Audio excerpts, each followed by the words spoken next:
Welcome to MMA Mathletes. I'm Joe. This is Sean.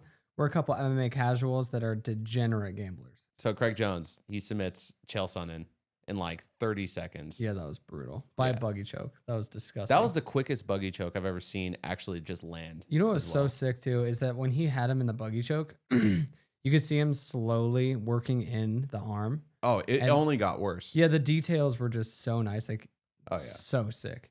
That buggy choke. Who gets choked from a buggy choke either? And it was so tight. And he knew it. That was the cool thing too. The ref, it seemed like he didn't even know what was going on.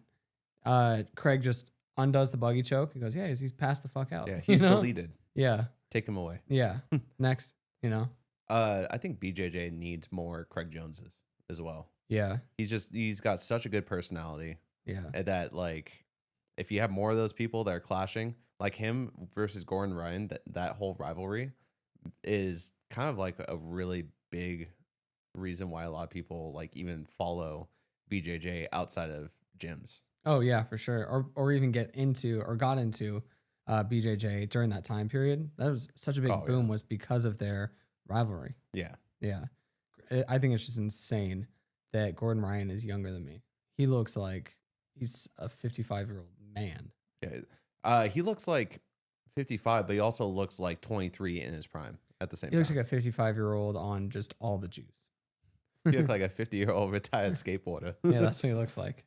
Then we also have Darren Till knocking out Luke Rockhold. I think knocking out is just that's a very mild term for what happened.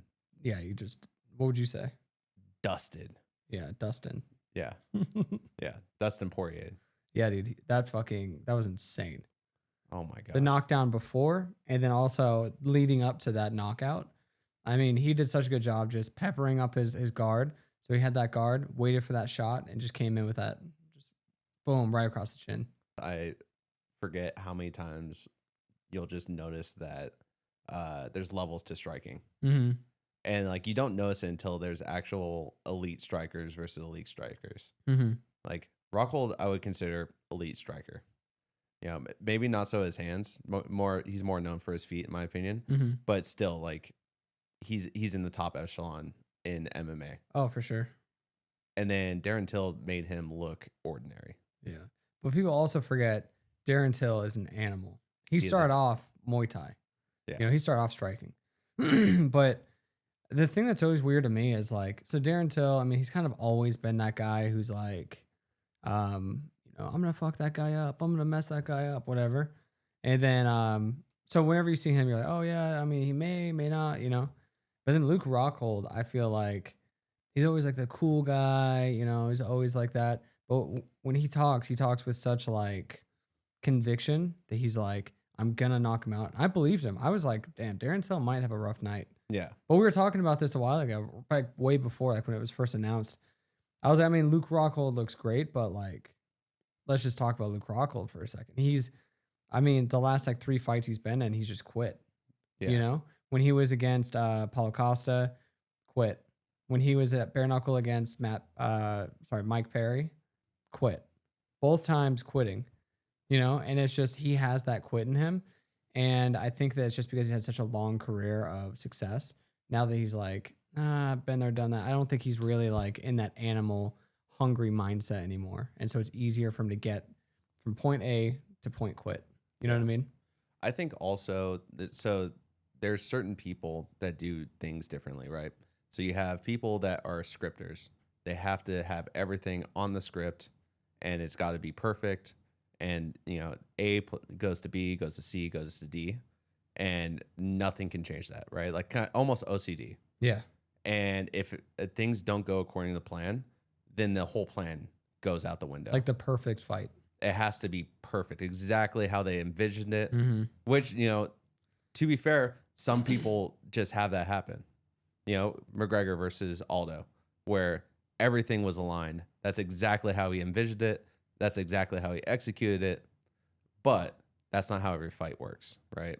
So I feel like Luke Rockhold is kind of that person whenever you see him in fights where he's like, dude, if we're going to do this, we're going to do this, we're going to do this. And like, he just so invested in the plan. And because of that, when it goes out the window, he's like, oh shit, what am I supposed to do now? Mm-hmm. And almost like doesn't even trust his like instincts or abilities to get out of His the situation. Just fucking leg kicks.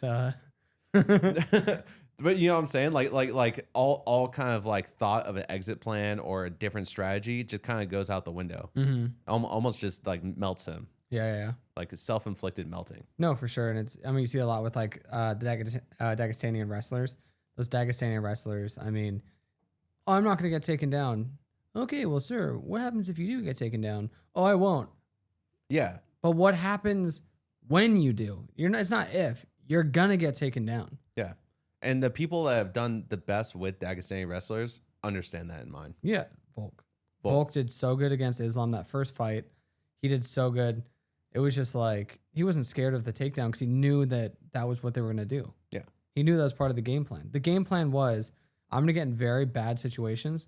Let's train those bad situations so that I just try to do my best. And if I could just keep it where I want it, awesome. If not, I'm prepared. You know? Honestly, it's almost disrespectful to your opponent. Yeah. Like you should think that your opponent is as good as you. Yeah. Or else why are you fighting him in the first place? You're True. trying to test your mettle to see it, you know. You're trying to level up your game and everything. Why would you want to level up to someone that's lower than you? Right?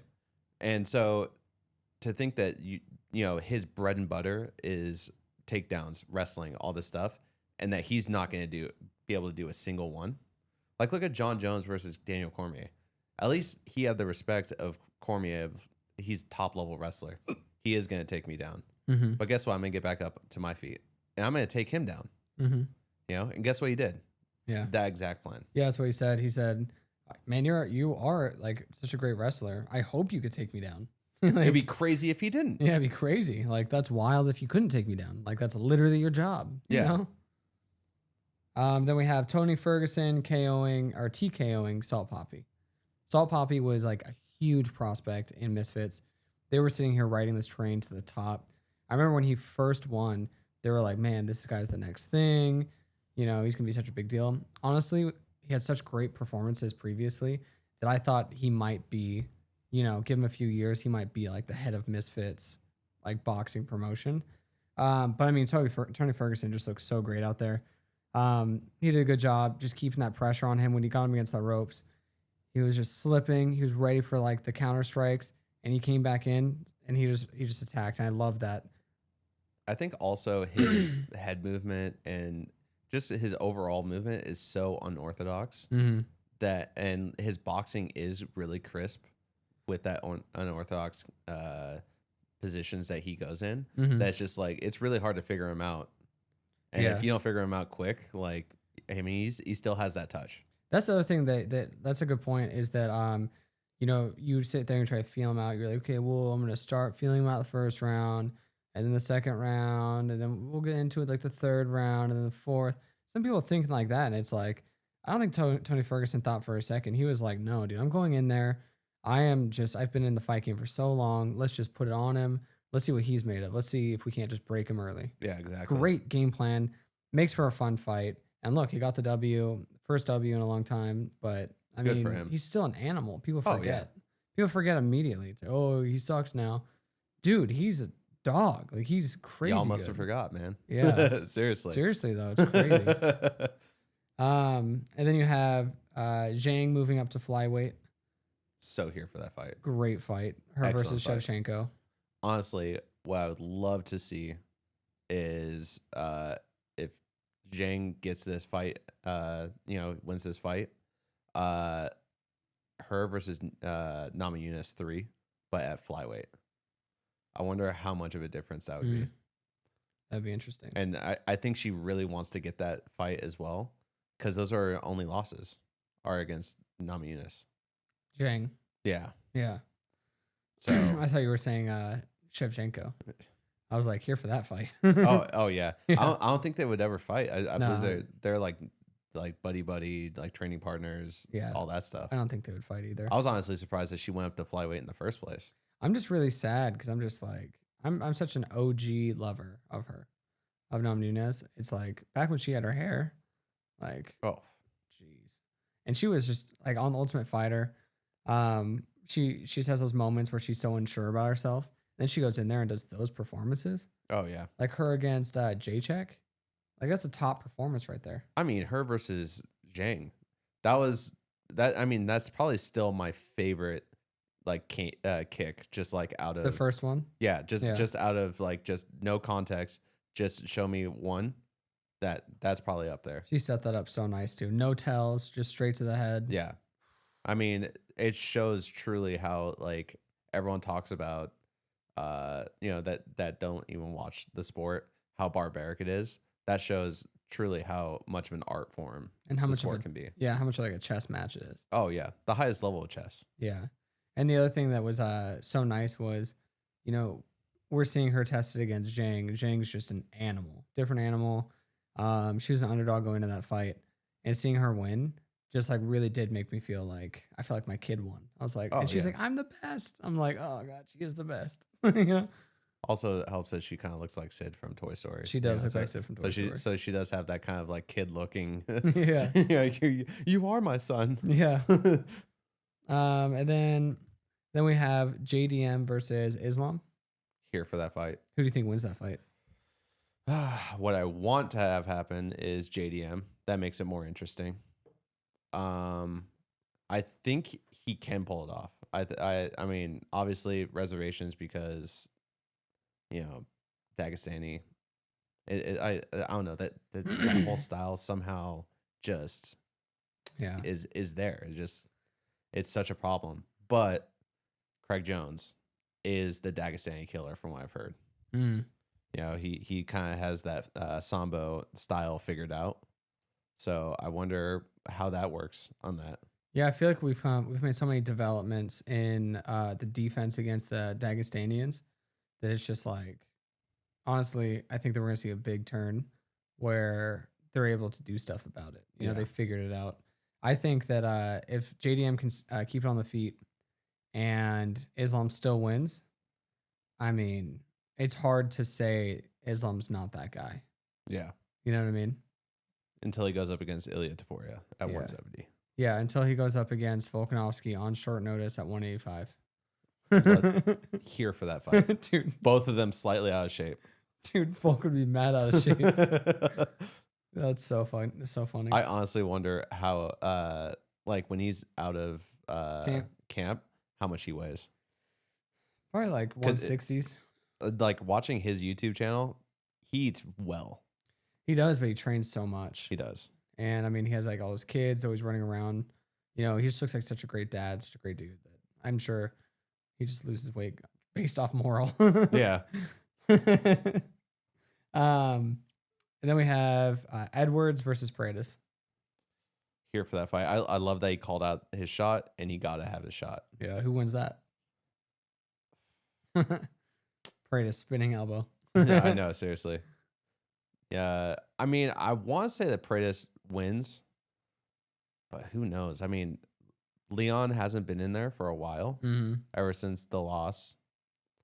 And I mean, he's still that guy, I think. I just don't know. Maybe his confidence is a little shook. Like, I don't know. To be fair, he looked like half asleep in that fight. In which fight? Against Bilal Muhammad. He's fought since then. Has he fought since then? Yeah. Who did he fight? He fought Sean Brady. Sean Brady put the beat down on him, dude. Oh shit! Yeah, I thought so. that, 2 fights in a row, dude. Sean Brady looked so good in that. He hit him with such a fast 1, 2, 3 right to the face, man. I was like, he's the striker, I didn't see that fight, so yeah, it was. Your boy was working. It depends on how you score fights of good and bad. I thought it was a good fight because I'm a huge Sean Brady fan. I mean, I like Leon as well, but Sean Brady, I mean, I've just wanted him to make a return. I think he's so good. And, I mean, I want to see him go really far. I thought that he was beating the shit out of Bilal until he wasn't. And then he got put out. And I was like, oh, man, it was so sad. But, so I have a lot of faith that he's going to make it really far. Championship fights, stuff like that. Dude, Islam versus Brady would be a great fight. Oh yeah. I just think that Edwards, maybe after his him losing the belt, maybe he just doesn't have that drive. It's kind of like he had to find it. Before he had a beacon that he was going to. And he reached the mountaintop. Yeah, and he already got there, and then he fell, and then it's like, Oh, if I already done it. yeah, yeah, not that he's actually like actively thinking like that, Yeah. but I think subconsciously it's like, man, I was already there. I defended it once. It's hard to get hungry again when you were already fed. Yeah, exactly. And it's like, do I really want to be doing that? He's like 35, right? I think I want to say he's about 35, 36. Yeah. So, I mean, he's got to be thinking, man, do I really want to go against all those hungry ass dogs all the way up to that mountaintop? Or do I call it good and I just make entertaining fights? Because honestly, there's a place for everyone in the organization. There are those guys that are like, man, I want to have the most entertaining fights. One of my favorite fighters, Drew Dober. Yeah. Incredible fights. I love watching him fight. He's always here for the fight. He brings it to your body too. His body shots are one of my favorite shots to see. I mean, you have Justin Gaethje. Justin Gaethje's like really hungry for that belt, really wants that belt. If he never got the belt, he's still your favorite fighter's favorite fighter. Yeah. You know what I mean? You don't need and look, he's not searching couch cushions for change. He has money. So there's a place for everyone in the organization. Yeah. So like maybe for him, instead of just trying to reach that pinnacle of the belt, maybe just put on great fights, get those bonuses, make a great life for your family. You can make a shit ton of money doing that and branding yourself well. Also, he's such a high level striker. And so I hope that he understands that he's getting a high level striker as well. And he's like, well, I'm going to put it on him. I'm going to show him that there's levels to this shit. Yeah. Right. That's my, best case scenario for the fight. I think Paredes gets it. I think it might go full 5 rounds or, the full time if it's 3 rounds or 5 rounds. I'll be wearing my I Heart Paredes shirt that fight because I'm a huge fan of him. I think he's so good and so talented. I think that he, if he actually showed up to that Ian fight, I don't know who showed up, but he showed up at like the 5th round. But if he was there from like the get-go and didn't give Ian that much respect, I think that's a different fight. I just think that Paredes is just so good. I think Ian Gary just has that aura. It's the aura thing. There's some kind of aura that like it doesn't translate on TV. Yeah. Where you're like, I don't like. Same thing with Bilal, where you're just like, I don't really see it, but they must see it in the cage. Yeah.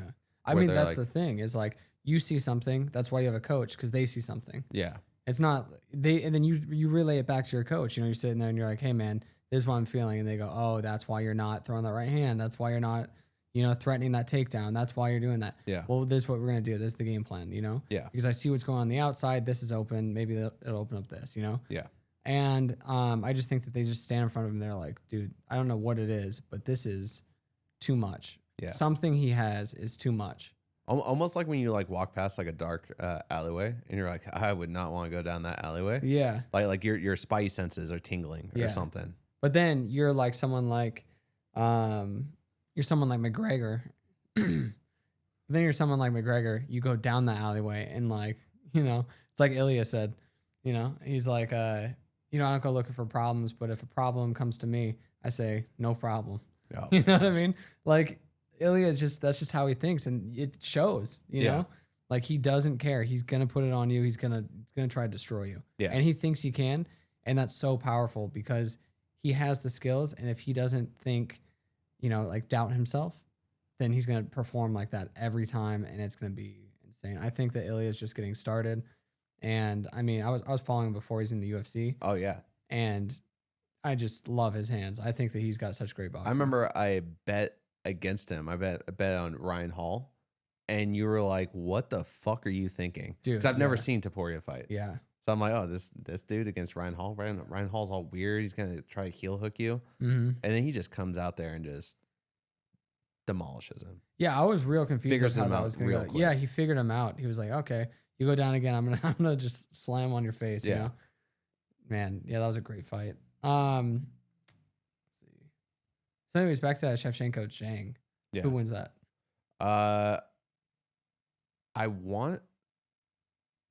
I think my want and what happens, I think is gonna be the same. I think it's gonna be Zhang. I see it lining up that way too. I think that when she goes up, she's gonna have the power. She's gonna have, she has John Wood. She has the Hickman brothers. She has all these people in her ear that are just teaching her exactly what she's missing from her game, and she brings it every time. Yeah. She learns the new thing like a sponge.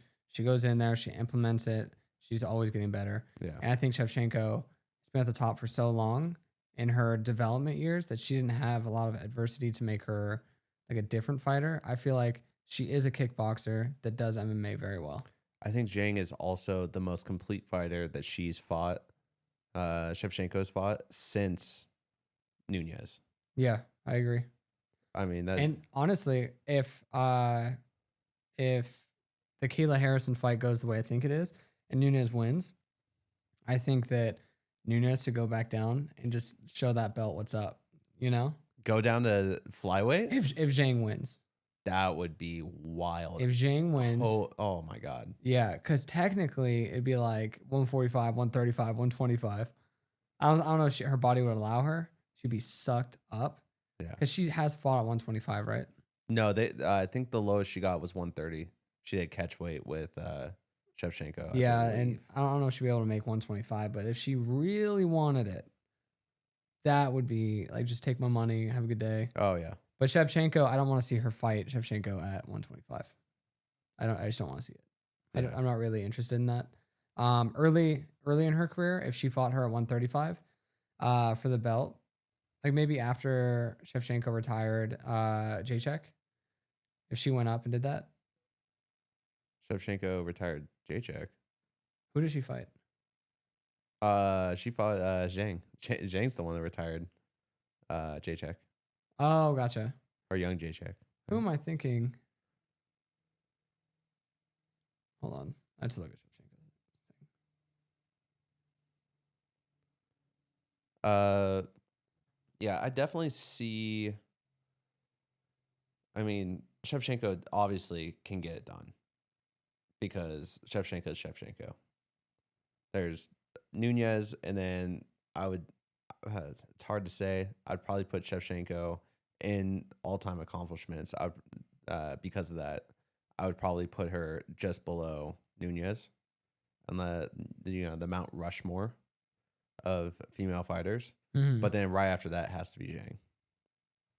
It's interesting how you don't really care about a fighter until they lose. Like Zhang, I didn't really follow her career or anything. Like it was, so. And then she lost to not Nunez, Namajunas twice, and I was like, huh, she can be beat. And then she comes back and like puts on great performance after great performance, and I'm like, okay, I'm a huge fan now. Yeah, I mean, look at Usman. A lot of people didn't like Usman. I mean, I wasn't the biggest fan of Usman. And then, well, honestly, the thing that changed was when he was knocking people out. But notice everyone started liking him after Leon knocked him out. Yeah. Everyone's like, man, we really feel for him. And then the other one is Perea. When everyone was 100%. like, man, he's beating on our boy Izzy. And then Izzy knocks him out. I was like that. Yeah, now everyone loves Perea now. Oh yeah. I mean, and look at just a tear he's been on. Yeah. Barring his last fight. I mean, wasn't he also sick though? Yeah, he had a bunch of things. He had a lot of things. And it sounds a little similar to Nunez versus Juliana Pena. History repeats itself though. Hopefully, All right. fingers crossed. All right, let's get into the fight. So we have Shauna. We have Shauna Bannon versus Sam Hughes. Personally, I think Shauna takes it money line, or the over. Or the over? Yeah. Yeah, that's not a bad one. She almost doubles all the previous fights, their strikes. She almost doubles all. She doubled all of. Sorry, I don't know how to say that. Yeah. She like doubled all of her previous opponent's strikes landed. There you go. That makes sense? There you go. Okay, cool. We got that. Yeah. So, anyways, I think that and she has a submission, so she has some ground game. I honestly think that she's good enough to beat Hughes. I think Hughes is going to stand there in front of her and have a lot of questions, not a lot of answers. And I think that she can't figure Shauna out in 3 rounds. My only issue is I don't have enough. I didn't get a chance to watch enough footage. I haven't seen either one of them really fight on a card. But from what Sam Hughes' name suggests, I would assume she's a wrestler. So I think that if Shauna plays the game of being more of a counter fighter, I think she might have some trouble. Especially if she doesn't have awareness that her back's on the cage, because that's wrestler's bread and butter is just getting someone into the, clinch situation, doing cage work, get the takedown from there, mat return, whatever it is. But if she gets like the front foot, she's leading the dance, allows Shauna to try to force shoot from out of position. I think that's gonna be her best strategy. Yeah, and it bothers me when people have that strategy in mind, and then they're like, I'm gonna get that force shoot. That way, I know it's coming, and I'm just gonna stuff it, and then they just get taken down. I'm like, dude, this is all you've been training for 8 weeks. Dude, they were Steph Curry. They were from downtown. Yeah, it's a bad shot. I'm like, they shot all the way across the cage. Their middle finger went around your Achilles tendon, and oh god, yeah, and somehow you got dragged under the bed. Yeah. Just crazy to me. Then we have Renat Fakhretdinov. I don't know how to say that name. How do you say it? All right, let me see what it is. Yeah, Renat Fakhretdinov. Sure. Yeah. Versus Andreas Gustafsson. Who do you have? I have Andreas Gustafsson, or I have it on the over. Either one. Yeah, because I don't think Renat's going to get put out. And I think Andreas, honestly, is not going to get put out. Mm-hmm. He seems too much of almost like a Merab type of person where he just constantly puts pressure and he's just going to keep going forward. And he can go do that forever because being on the front foot and just staying on the front foot is way less exhausting than being on the back foot. Oh, 100%. Yeah. And I just think that he just walks forward. He's going to keep walking forward and walking forward and walking forward. And before you know it, 3 rounds have passed, and I think he wins. Yeah. I think also the Nordic gods are on his side, so I don't want to be against that. I don't know if they're on his side, but they're definitely on his back. Sick. And then we have Brad Tavares versus Robert Brycek. I say that right? Brycek. I think the Polish people that CZEK is Czech. Okay. Like Czech. Yeah, like Czech hook. Yeah, exactly. I have Brad Tavares money line. I might be a little bit of a fanboy of Brad Tavares. We've been watching him for 15 years in the UFC. Yeah. He was on the dope ass Tio Ortiz versus Chuck Liddell season. So I'm a huge fan of him. I thought that also Brycek was gonna be way younger, which would have been a little bit concerning for me. Yeah, for sure. But they're 2 years apart. Yeah, it's not too much, not enough to make a difference. Yeah. I mean, maybe but who knows? Or you could do the over. I think on this because I don't think Tavares is gonna get put out. And I think Brycek is not going to get put out either. Yeah, totally. And they're both such slow starters. And Robert just throws 1 to 2 shots at a time. Yeah. And when you do that, you're just waiting for that big shot. You're not going to throw that big shot to put out Tavares. It's just not happening. Yeah. And I think it's just going to be a constant back and forth of just jab, cross, feeling each other out, low kick, jab, cross. I think it's going to be like that for 3 rounds. I'm going to push you against the cage for a while because Brad loves to fight with his back against the cage for some reason. It just is what it is. And we already know what this fight's going to be. I just think that doing that over is probably the safest bet. I have Brad Tavares winning. Yeah. But, if he gets pushed against the cage and then he just gets dominated, that could be a thing too. Jab, cross, dominated. He does let some people lead the dance. Yeah. And Brad Tavares, he's also, I feel like, the gatekeeper litmus test of whether or not you should be considered top 15. Mm-hmm. I just haven't seen enough of Brycek. There was not enough footage for me to be like, okay, he should be considered top 15, especially in such a stacked division as 185. Yeah, for sure. What about the Sam Patterson versus Trey Waters fight? Sam Patterson money line, and I would not do the over. You're not doing the over? Yeah, I think it's gonna be a finish. Yeah. What type? Yeah, I mean, honestly, it's probably gonna be a KO. I think Trey Waters, he's usually the taller fighter, but when a taller fighter goes up against another fighter that's somehow taller than them in that division, that's really awkward for them. Mm-hmm. You know, he's 6'3", I believe, and then Sam Patterson is 6'4", and then has like an extra 2-3 inches reach, and his hands are clean. Mm-hmm. And, you know, they're absolute lasers down the pipe. And so I just feel like he's just going to be a sniper. Oh, yeah, for sure. And also, I mean, Trey got caught in his previous fight against, what's his name? Billy Ray Jeff. And so he could definitely get caught. He could definitely find the chin. I think Sam finds it early, gets it done. But I don't know. I would say KO as well. But I would just say I have it for money line Sam. Oh, 100% money line. Yeah. I think he can get it done.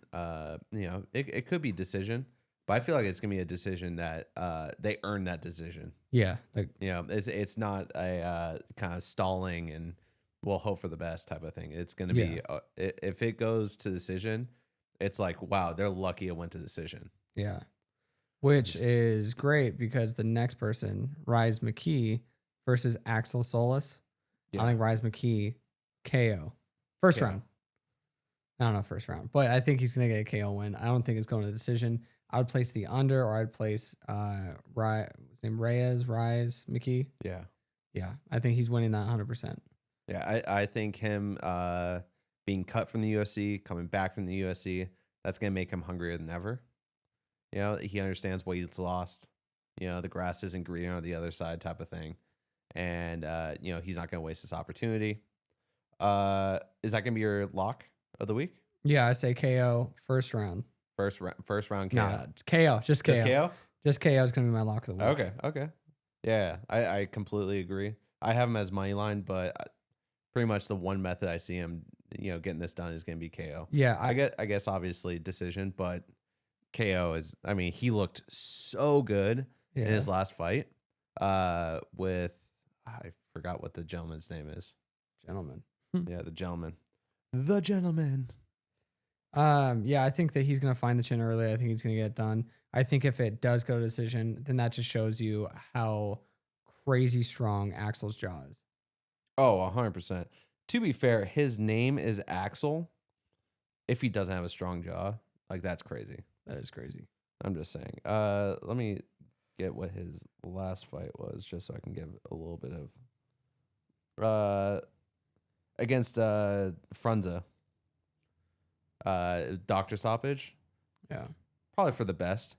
He I think he broke his orbital or something like that. Yeah, in like the crazy. first couple punches. Yeah.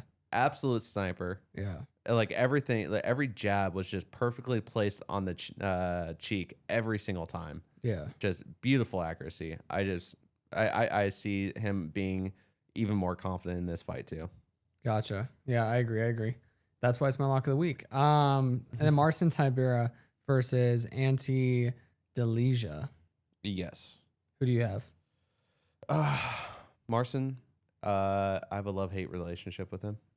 I love that I hate him. Yeah. No, I do like his fight style, especially he has some sick fights in heavyweight, has some good ones. And but he's very much like Johnny Walker to me, where whenever I bet on him, that's when he falls short. Or whenever I bet against him, that's when he looks like the person I think that he's supposed to be.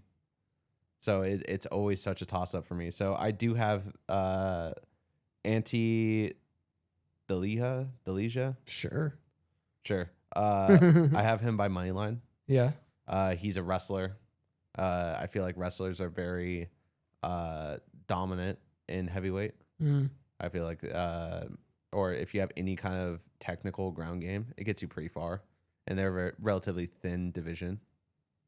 You know, it takes like one or two fights. If you have one that's exciting, it might even be you might be in title contention. Yeah. Right away. No, 100%. I have Tiberius I think he wins. I think he gets it done. He's 10-3 since 2020, and the only people he's lost to is Aspinall, Volkov, and Spivak. Oh, so just scrubs. Just absolute, yeah, just absolute dogs. Yeah, like absolute lads. So I think that you got to think, is Ante better than Aspinall, Volkov, or Spivak? Because he's gone 10-3, and those only 3 people that's beat him. Do you think there's gonna be a prop bet that Ante comes out to ante up? We'll see. That'd be gangster. So so you think that he's gonna win, but do you think it's gonna go like past half, or do you think he's gonna take him out? I think he'll take him out if it goes Delijo's Andy's way. We'll just call him Ante. Ante, and how do you think he's gonna take him out? I think it would be either ground and pound or submission. I do think that Tybura is susceptible to ground game. Whenever I see him like in his 3 losses, it's ends on the ground. Okay. It's not like he gets sniped, but I mean he is an absolute dog. He absolutely brings the war when he's on. So I can I can give it to you. Like it's a very close fight to me. So I can definitely see Tybura taking that as well. Yeah, I was just trying to find like a even ground. Like if you want to do the over, the under. I mean, I would say, because I'm not in love with this dude. I haven't seen him fight or anything. So I mean, I can definitely see Tybura winning this, and I'll concede to you, and we'll put Tybura on there. Tybura? Yeah. I mean, Tybura is the older fighter, so I could see Ante winning as well. Very close fight. But the problem is that Ante's coming from PFL as well. And we know what that PFL is like. Yeah. So that's like a big red flag. Like look at who's the other guy that's on this card? Marcio. What's his name? Pitbull. Yeah, Pitbull. So Pitbull, I mean, he loses the first fight, and then he goes on a tear. Yeah. So it could be like that. Where I mean, it's been like that with every single one. Yeah. Look at Patchy. I mean, I had no offense at all, but like I don't think he's going to be in the UFC for that long. Yeah, I don't think so either. His feet are just stuck in the mud. Yeah, that was a great fight. Yeah. For the other guy. Yeah. Batista. Yeah. He looked really, honestly, that made me into like a fan of, I want to see what happens in his career. Yeah. The previous fights I've been like, no offense to him. I think that Jose Aldo won that fight. Yeah. I agree. I mean, the control against the cage, whatever, but you tried so hard to try to take him down. Many a time. And oh my gosh. And he half the time he was in some like weird flamingo stance against the cage. That's the other thing too, is like Mario in that fight. How many times did I tell you I was like, Mario's gonna come in, and then Patchy's gonna be stuck there, and he's just gonna be able to do whatever he wants to him. I was like, that was my lock. That was my lock right there, and that's exactly what happened. Yeah, I knew exactly that was gonna happen because it's just. I think we both had it locked that him by decision. Really? I mean, I know I had one of my parlays, one of my 15 fucking parlays on there that all lost. One of them by one. For some reason, I thought you had Patchy by submission. I think one of mine I had Patchy by submission, but the other ones I had Batista by decision or the over 2.5. I think I had on one. Gotcha. Okay. Next fight we have Omar Sy versus Brenson Ribeiro. Oh, you know who I'm going with. 3, 2, 1. Omar Sy. Yep, 100%. Oh yeah, 100%. I think he has chip on his shoulder. He's coming back. Mystique, the aura, he's coming back. I think he's going to come back better than ever. Yeah, I think it's the same thing as as we were talking about with Zhang, where being undefeated, like that's cool and all, but coming back from defeat makes you a better fighter. I agree. I mean, look at Canelo. Like he needed that loss to become Canelo. Yeah. I honestly do not want to see Topuria lose because that fighter is going to be a terrible problem. Yeah. Dude's a beast. Yeah. But back to Sy. He's a taller fighter. in a division where they're all kind of tall. So, it just feels weird when you're the shorter fighter, I feel, in that division. Brenson is really good. Every single fight that he's done since getting knocked out by Zhang Mingyang, he's gotten better. I mean, I think the previous one, he won a submission, which was like plus 1,600 odds or something like that. He's only getting better. They're both young fighters. I think they're probably like 30, something like that. So they're just about to hit their primes. But I think Omar Sy's prime is going to be a little bit better. I think that too, and I also think that Brenson's record does speak for itself. 2-5 in his UFC career. I think if he doesn't win this fight, I think it might be bye. Yeah, which is kind of concerning as well, because when you get an animal backed into the corner. True, but also look at all the people that have had that same situation happen. They get cut from the UFC, they come back even stronger. Oh yeah, I mean McKee. Yeah, there you go. Or so, McGee. I mean, he might come back, he might leave, and then he just needed a little bit more foundation or something. He was missing something. Yeah, they figure it out, come back to the UFC, and he absolutely dominates. But we'll see. Also, I think Omar Sy did win that last fight against Menifield, but I felt like it was. I felt like it was squeaky. It was really, really close. Yeah, I mean, I didn't see I know Menifield did land some good shots, but I think Omar Sy is just so technical. Yeah, like his stand up is very something to really see. Yeah, one thing that bothers me about Menifield is that he likes to just wait for big shots. Oh yeah, and that bothers me. I hate when someone just waits. So next fight we have William Gomez versus Robert Rachala. Yeah. Who'd you have? I have William Gomez. Good old Willie G by money line or over. Or the over. Okay. Yeah. Yeah, I have Robert losing. Oh, okay, cool. I was like, what? I just think he's a really twitchy fighter. I think he throws, little pepper jabs and then scoop sand. I just don't think that he has enough. I don't think he has enough weapons. Yeah. I think William has the most weapons, has the most paths to victory. Yeah. It's also difficult because a lot of these are kind of home field advantages. Yeah. Being on a huge time difference, I think they're probably at least 6 hours, 7 hours times difference compared to Brazil and some of these other spots. I think that plays a huge advantage. Yeah, totally. And I think that William also, all of his UFC experience for how long he's been in the UFC in comparison, I think it's going to come out. I think that he's just not going to understand what's missing, and that's what's missing, his veteran status. Yeah. So. Yeah, just that the confidence that you've done it, been there, done that, definitely makes a huge difference. No, exactly. When you come into a fight. So we have the main card now. We have Patricio Pitbull versus Lucene Kita? We'll say Kita. Yeah. I'm terrible at saying people's names. Yeah. Disclaimer, sorry so much. Sorry, everyone. Yeah. My bad. Yeah.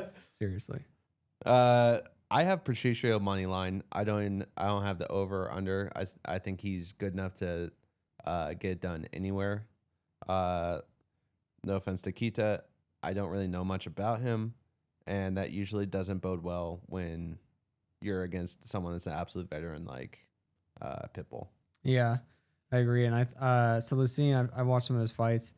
He just sits there waiting for that right hand, and I hate that. I think Patricio, if you're waiting for that right hand, he's going to see that in the footage. He's going to wait for that right hand to come down. Right when that right hand comes, he's going to shoot that leg, and he's going to wrestle you. His ground game is, I think, going to be better than Lucene's. I think that this is going to be a pretty easy fight for Pitbull. I think that if you don't believe any of the other fights, I think this is a good one just to put all your money on. Pitbull is going to win this fight for sure. Okay. I'm say less. Yeah. All right. Next one. All right. What do we got? As far as Ziam versus Kawi Fernandez. Yep. Sure. 3, 2, 1. Fares Ziam. Yep. 100%. Money line, or I have it as the over as well. Really? Yes. Okay. I mean, Fernandez is going to be dangerous. I feel like Brazilian fighters, there's always that like little it factor where you're like, because they got a little bit of power, that sneaky power that you just don't really realize, and then you're like, oh shit, Yeah, yep. and it's too late. No, for sure. And I think that the Zion, I think that he just really impressed me with that Mike Davis fight. Mike Davis is very underrated. He's just an absolute dog. He's a killer. If you watch his striking, if you watch his Instagram where he does jiu-jitsu, I mean, he's so crafty. And I just thought that he really earned his spot right there. I think there's a lot of times he could have conceded to Mike's will and called it a day, but he didn't, and he pushed through and he got the W. I think that goes a long way, and I think that he's gonna break Fernandez, and I think maybe later in the fight he wins or goes to decision. I completely agree. In his last fights, he fought Mike Davis, beat him, beat Jai Herbert, decision. Yep. Which, I mean, that's a difficult fight. That is a very difficult fight. He almost ended Toporia's streak. Yeah. So he is dangerous. And there's a fight in between those two, though. Matt Fravella, yeah. Matt Fravella is a dog. Yep. So, I mean, to KO him like he did, I mean, yeah, like he's just, I believe in him. Yeah. I think he's just getting started. I think that he's going to just do such great things in the sport. And I think this is just a normal Tuesday for him. I think that there's nothing really to be worried about. Stick to the game plan. I think he wins this fight. Next fight, we have Modestas Bukauskas versus Paul Craig. All right. Personally, I have Bukauskas. I believe that's how you say his last name. If there's multiple of them, it's Bukauskas. Bukowskis. Kowski. Yeah. So anyways, you have Modestas Bukauskas? Yeah, by money line. Yeah, I think that Paul Craig, he's a tweener. He tweens between 185, 205. But the problem with that is that I feel like there's so much power in the 205, especially if you're a natural 205er. He's gonna be walking around like 235, 240 maybe. Yeah.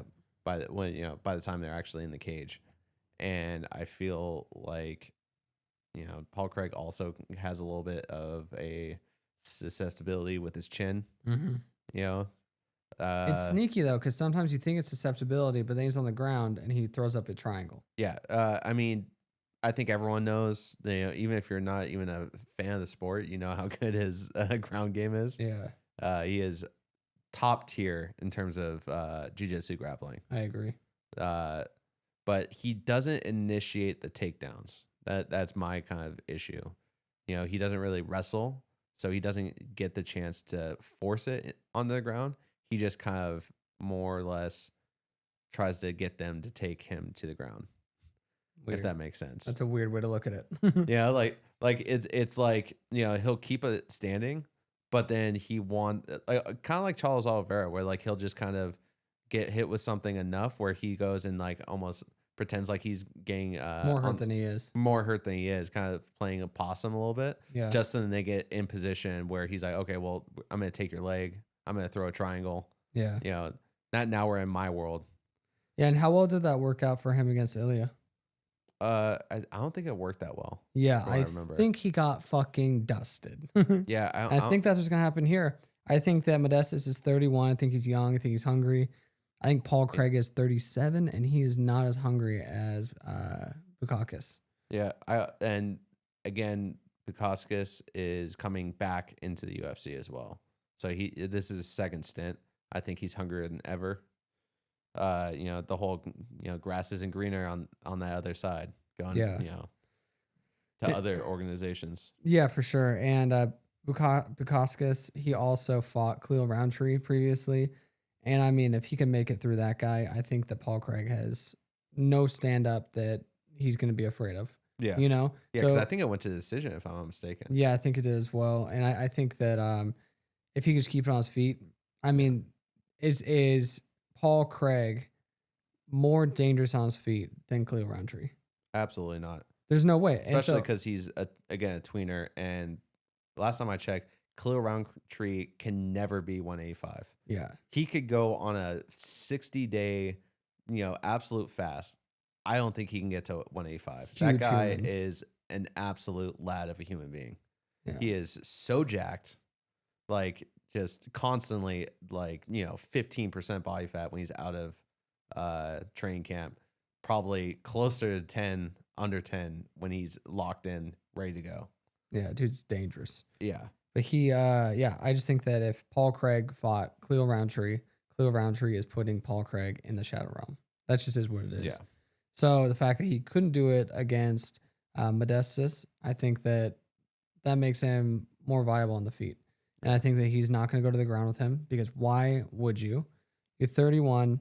This is a great notch in your belt is to beat Paul Craig, a big name. Kind of a litmus test. A litmus test, yeah. So we'll see.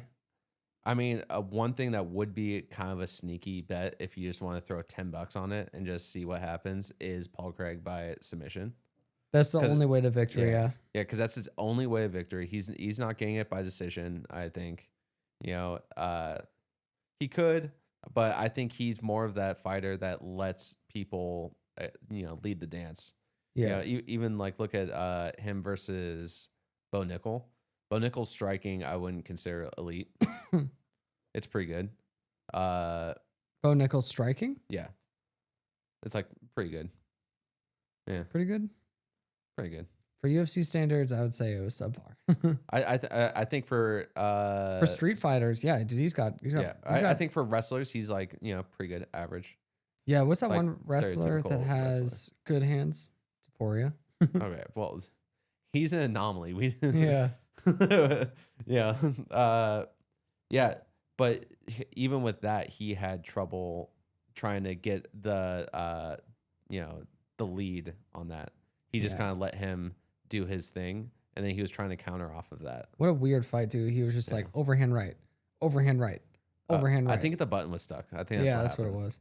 Yeah. All right. Next fight, we have Balaji Oki versus Mason Jones. All right. I have Balaji Oki money line or the over. I think it's more likely it's going to be over, as in over. No. I think it's going to hit the over more likely than the money line. Feel a lot more confident in that because Mason Jones is a fucking zombie. Yeah, true. And I think this has fight of the night written all over it. I think it's going to be for sure fight of the night. I wish you could bet on that. Yeah. But yeah, I think it's going to be fight of the night. I think that, they both have such great striking. I think that Oki has very sneaky strikes. So when they're on the clinch breaks and just kind of like in transition periods, he doesn't let up, but Mason Jones has that style where the entire time he's pressing on that gas forward. Yeah. So I think that Oki might be kind of on his back foot a lot. Don't think that's going to be a good time for him. I think that if he can't command the lead, I think that Mason, it's an easy night for him. So if I were to, I say Mason Jones, but you said the over. I could see it happening in the over. Yeah. I don't think anyone's getting put out. I think it's fight of the night. I think it's going to be a dog fight. I think it's going to be really back and forth. I think Mason Jones is exceptionally durable as well. Mm-hmm. We saw it with the fight against Jeremy Stevens. I think Jeremy Stevens looked fantastic in that fight. He did look a little old in terms of as the fight wore on. He the brain was kind of not working with the body. He was still in it though. He was still in it. I thought that would, like if it went to Stevens, I would been like, yeah, I could see that. Like either one. I'm like, okay. Perfect example of a split decision. Yeah. But I definitely can see him just walking him down though too. For sure. Because again, that's such an exhausting fighter to go up against that will just not let you be on the front foot. Yeah. You're always on the back foot. You're always trying to answer the questions. That's so exhausting. Oh yeah, big time. Next we have Benoit Saint Denis versus Mauricio Rufy. All right. Well, this is my lock of the week. It's not too much of a spicy lock. Rufy by money line. and I think it's by KO. It's gonna be either first or second round. Are you putting money on the KO or are you putting money on the money line? I'm putting money on the KO. Wow. Okay. So for sure KO. For the parlay, our parlay, I'll concede and just do money line. Okay. And then maybe we could do like a separate parlay of our locks. Yeah. Okay. And then we'll just put those. I was like, damn, bro, that would be wild in a parlay. I mean, we could do it in the parlay too. I don't care because I also have Mauricio Rufy, and they're both 29 years old. I think they're both really hungry, but I think that Ruffy, I think he's too good, man. He's like exceptionally good, so good. And everyone's talking about that King Green knockout. That King Green knockout was beautifully placed. It was amazing. I'm not knocking it. I've just kind of seen enough of it. His fight against whatever that guy's name was, James Illentop or whatever his name is. Yeah, that guy. Maybe? Sure. When he fought that guy, I mean, he was doing check hooks, check uppercuts. He was dancing on him. That check body hook, dude. That guy's chin, dude. That fuck. Everyone talks about how good his wheel kick is against King Green. I think my favorite shot that he's ever thrown was that one where it was just the most technically perfect check body hook, and to angle out of the way. Oh my gosh. Yeah, so sick. His movement is really good too. Yeah. Especially with a wrestler, where wrestlers want to get you just going straight back because that's the easiest way to get that takedown. Yeah. You know, you don't have to think about someone's agility and how they get out of the way. I think Rufy is so good at angling out, doing different kinds of entrances that you're not constantly going to be able to single leg him, which I think that's going to be if Benoit is trying to win this fight or is going to win this fight, it's going to be through wrestling. Yeah, I think it's a win-win. So we get to see Mauricio put on an absolute dominant performance, and it's going to be such a fun fight. And he's going to win, but it's also going to be a fun fight for us. Oh, yeah. You know, like it's a fun fight because I think it's going to be an easy fight for him. I honestly think that Saint Denis, I don't think he stands a chance against Ruffy. I think this is not to be that guy, but it's not a stepping stone because I know that Saint Denis is an animal. Yeah. But I really think Mauricio is just that good. I think it's unfortunate that they rose Saint Denis up a little too fast. Yeah. I think his chin is compromised though. At 29, that's crazy. I mean, it's crazy, but I mean, look at his last 4 fights. I think 3 of them are losses. Dustin Poirier knocked him out. Beautiful knockout. Yeah, so sick. So sick. What a highlight. Then you also have Renato Moicano knocking him out. Crazy. You know, which is like, I mean, I'm not saying that Moicano is not like an amazing fighter. I'm just saying that like those are just, you know, they don't normally have just like crazy ass knockouts like that. True. Yeah. Moicano, I feel like, you know, exceptional ground game specialist, and I normally see him and know him for that. Yeah. No, for sure. Yeah, I definitely, like I said, I just see it just how you see it. I could see it going to KO. KO TKO. Yeah. I could see that happening. I just think that Mauricio, I think he wants the highlight, and I think he's going to get it. I just hope that Rufy doesn't get the fight nerds curse, where like they've been kind of on like a downward trend in terms of, you know, getting their first losses and getting losses in there. So hopefully it doesn't become this whole thing where, you know, maybe Saint Denis has some kind of aura that he doesn't expect, and he's like, oh shit. And then by the time it's all said and done, he's been, you know, harassed on the ground for 3 rounds. And then he just gets that decision. Yeah, time just goes by. Yeah, time goes by before he gets that you know, that shift change to, you know, get to a different like game plan. No, for sure. Which also brings me to the next one. So Fight Nerds. We have Nasruddin Imavov versus, how do you say his name? Ciao Borralho. Sure. So another Fight Nerd, the OG Fight Nerd, in my opinion. Oh, love his fight style. Yeah.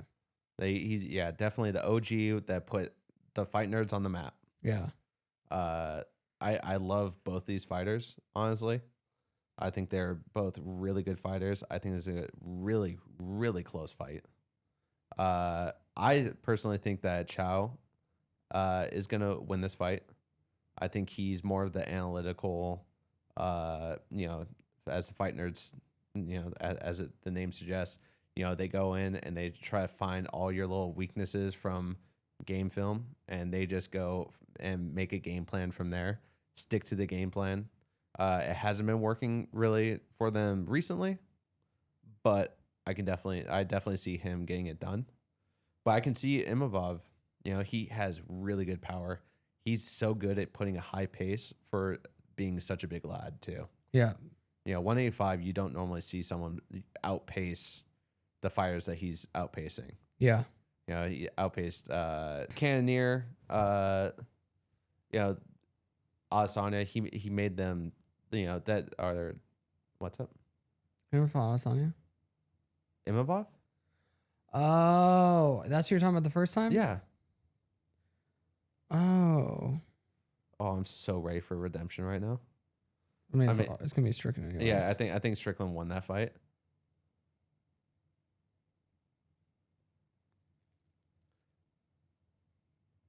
But it just shows how good Strickland is, though, too. So. Oh, dude, yeah, Strickland beat the brakes off him. That was his first loss in the UFC. Jamie, can you pull that up?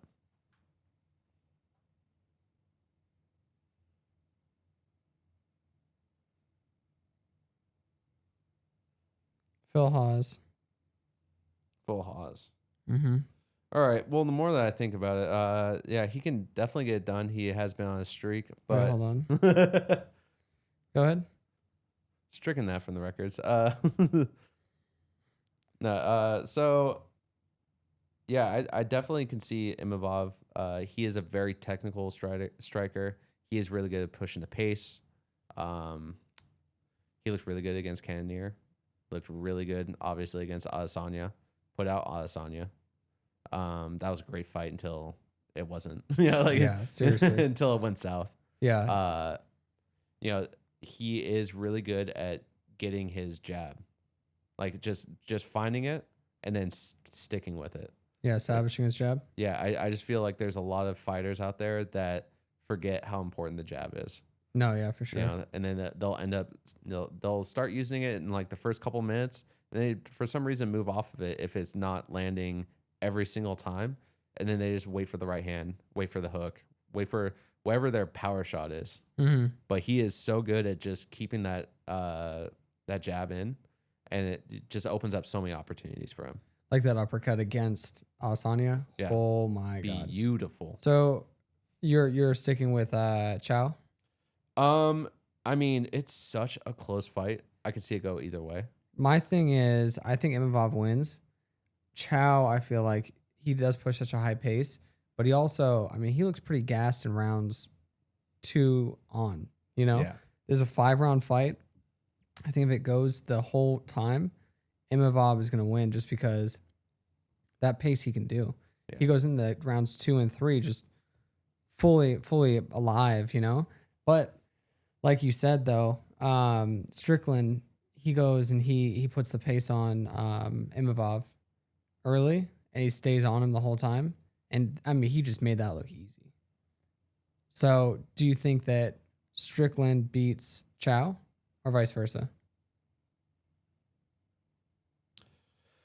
I think that Strickland probably beats Chow. I think so too. If gun to my head, I think Strickland. He's a hard first. Like to fight him the first time is so hard because can't find your jab. He finds his jab.